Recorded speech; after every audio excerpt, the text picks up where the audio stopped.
Morning, ladies and gentlemen. This is Jhammaster J, and this time I'm coming with another unpopular review, and it's going to be two albums, mainly because they're short and sweet and to the point, and because of that, I might as well, get right into them.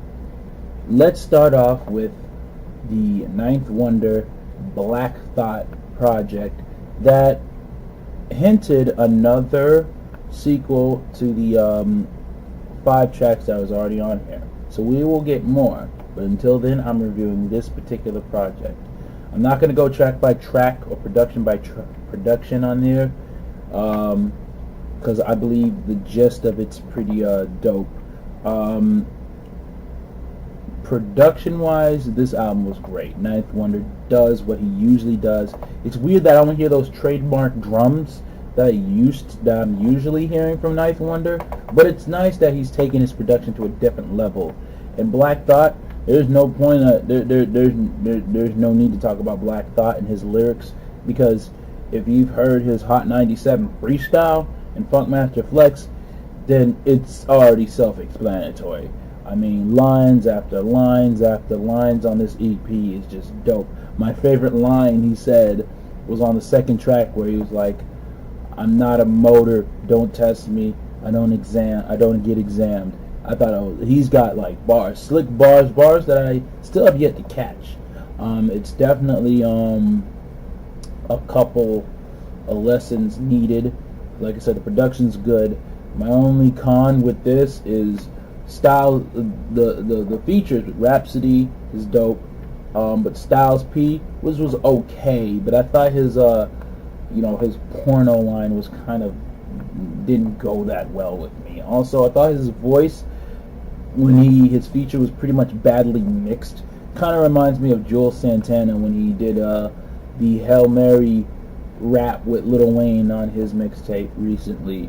It's just badly mixed. However, also, I want to point out that listening to this EP, it's probably not for me. This is for more of the older audiences, and that's fine, I still like it. It's just some people it just sticks for the older generation. That's just how it is, and that's not me, taking a shot at the older, hip hop fans. It's just grown man rap. And I'm always here for it. So far, since this is an EP style, since it's an EP, I'm going to have to give this a different grade. Instead of a 10 out of 10 scale, what I'm going to do is I'm going to give it a 5 out of 5 scale. So with this rating of this EP, Black Thought, Ninth Wonder, 4.5 out of 5. Good, great EP, phenomenal EP. Nothing to say that's already been said. Don't really feel like I have to give an in-depth review on it, because it's pretty cut and dry at this point. With that being said, let's move all over to Kanye. Kanye's Ye album. Now, if anyone hasn't known, or if you haven't seen my video yet, on my timelines or video, but Kanye West has always been my favorite rapper of all time. Always have, always will. No matter what he does, no matter what he'll do, Kanye West is just my favorite rapper. You can call me a Kanye stan. It is what it is. But, Chicago rapper, came in the scene, just blowing up. He just out the gate with his first project, college dropout, and done what I would call a three-peat, where he's made 3 classic albums back to back to back. Unfortunately for the typical Kanye West fan, for them things went downhill with 808s and Heartbreak, a project I still liked, but started turning heads when Kanye went this direction. Then he came back with Beautiful Twisted Dark Fantasy, which people came back. Some people were still, not really feeling Kanye after that. Then, obviously good music started to flourish and become its thing. And Kanye then dropped Yeezus, an album I liked, but will not defend if someone says they disliked it, because the production and the style on that was weird, was too weird for the average Kanye listener, or the average hip-hop fan. Then The Life of Pablo came out, and, after a couple of re-edits and re-streaming, the finalized project I enjoyed the most. Now, with that being said, during his promo run for Life of Pablo, as he was doing performances on tour with Live Nation, Kanye West went on several rants and didn't even finish the show, which was odd. But then the ultimate one, other than the Jay-Z rant, was the fact that he said he would have voted for Donald Trump. And like that, things were different. Now, ever since then, Kanye West checked himself into a mental hospital, and then came out. It got worse from there, in my opinion. It started off with Kanye making tweets, and then, he was announcing these albums that, were coming. Pusha T, his album, his collaborative album with Cudi, etc., etc. Some people didn't really believe Ye when this happened, but fast forwarding today, we see Pusha T's album dropped on that exact day. Kanye's album dropped somewhat on, Friday. So, hopefully this keeps going. But rewinding back to the tweets, everyone was initially happy to see the tweets until Kanye started praising Steve Jobs, the guy who did the Dilbert comics, Roseanne, Candace Owens, and then just straight up saying that Donald Trump was his brother. Then wearing the Make America Great Again hat. Then going on TMZ and saying the world's most shocking quote coming from someone like Kanye West. Slavery was a choice. People were immediately angered, outraged, including Van Lathan, who took the opportunity to tell him this personally, and certain people just decided to, quote-unquote, cancel Kanye West. Me, no. But as much as I'm not canceling Kanye West, I can't really be mad at people who decide to. You just can't, because you said some hurtful things. And you of all people should know that. And you can go on Twitter and justify it, but it just makes it worse.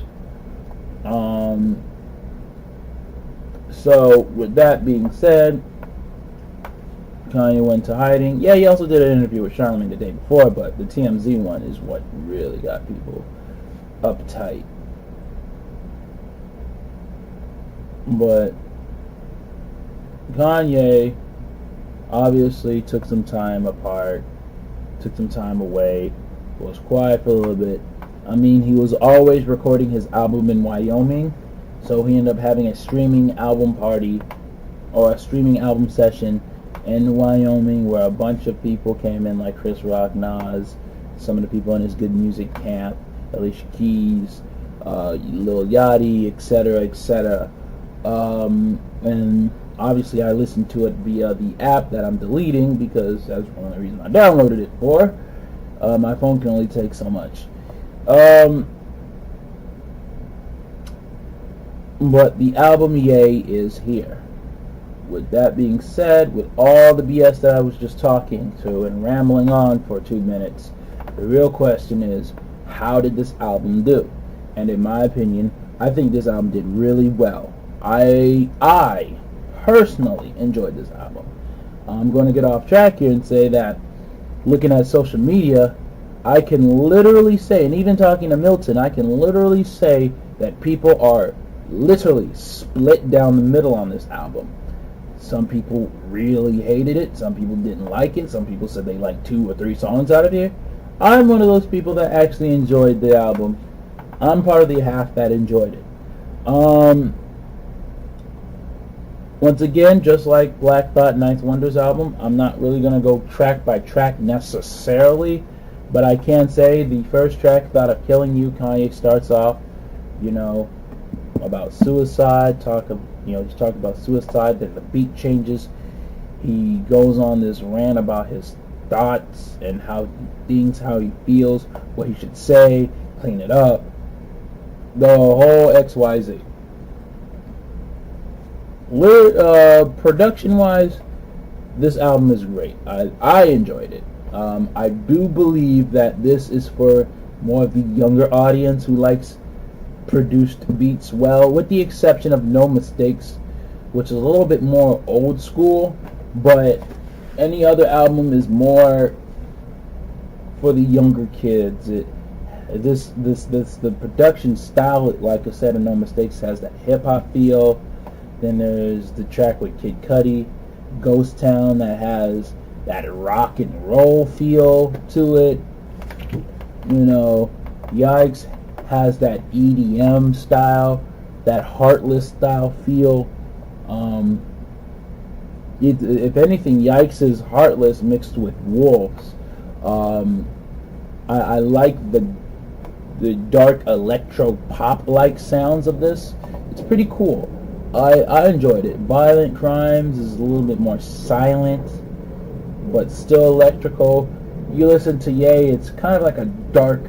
It's kind of like you're listening to this in the dark. Every sound's in the dark, and the productions represent the colors for some strange reason. I don't know why I felt this way, but I did. The concepts like Kim Kardashian, his wife sticking by his side no matter how we feel about it, even after the whole, TMZ fiasco. Like I just mentioned, him having bipolar disorder, which is even on the album cover. That, geez Louise, you pay freaking $85,000 for Pusha T's album, and you just snapped a photo of the mountains for your album cover. But I do like the writing on the album cover. I hate being bipolar. It's awesome. This album, in my opinion, represents Kanye West's, if I'm not correct, it represents Kanye West's free thoughts. Like, what is he thinking every day? Like, from suicide, his wife, to his daughter at the end of the song, Northwest. I think that's her name. Being free, his alleged diss track towards Drake where he's dissing him, but he's like, I like you, I don't want to hurt you, I like you. So it's like, even then, it's a very mixed emotion of just rap, rap and pop and electric, just the whole thing. My complaints on this album is the fact that the production does come off very surface level in a way. Like, there's no deeper meaning in the production than what you're hearing.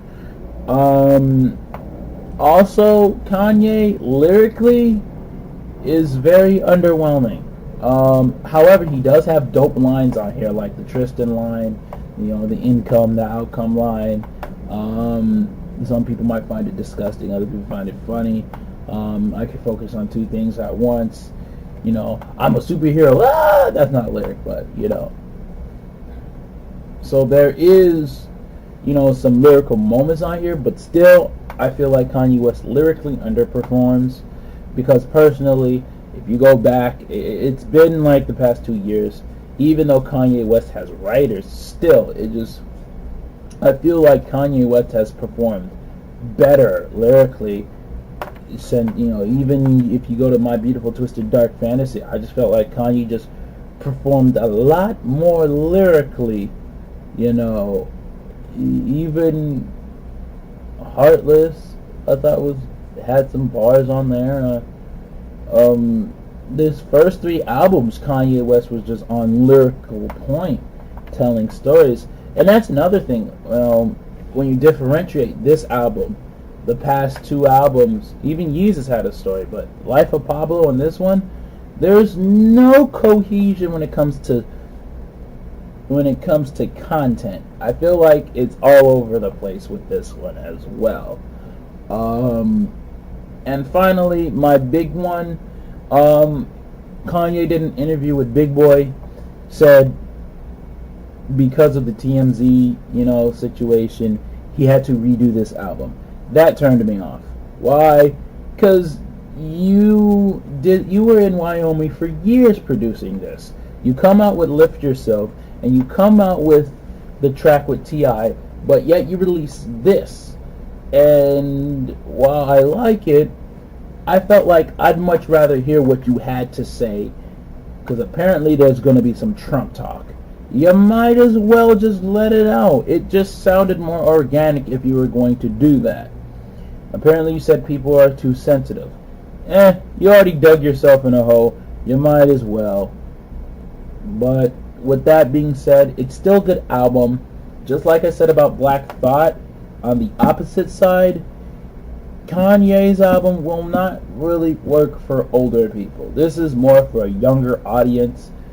I find myself coming back to a couple of songs on here. I will definitely say that I like The Life of Pablo more, but I like this album more than Yeezus. So, with that being said, I know I've said that a bunch of times, Ye gets an 8 out of 10. Cautious 8 out of 10. I could have given it a 7 out of 10 after that interview with Big Boy, but I'm giving you a chance on this one. So, 8 out of 10. I recommend this to Kanye West fans. If you're indifferent to Kanye West, or you were not happy with if you're not happy with Kanye West said, don't buy this album. This is not for you. Just like Michael Rappaport and other people felt like, go listen to Black Thought's album, you might as well go listen to that. It's better for you. If you're indifferent to Kanye, then how you enjoy this album is based on how you analyze it, and also, your age, what the production's made for. And for Black Thought, if you're an older fan, you'll love it. If you love bars, if you love the lyrics, I suggest you listen to Black Thought's album. Both albums I thought were good. And with that being said, for the umpteenth time, I know somebody made a drinking game out of this already. This is Shake Master J, signing off with a crotch grab.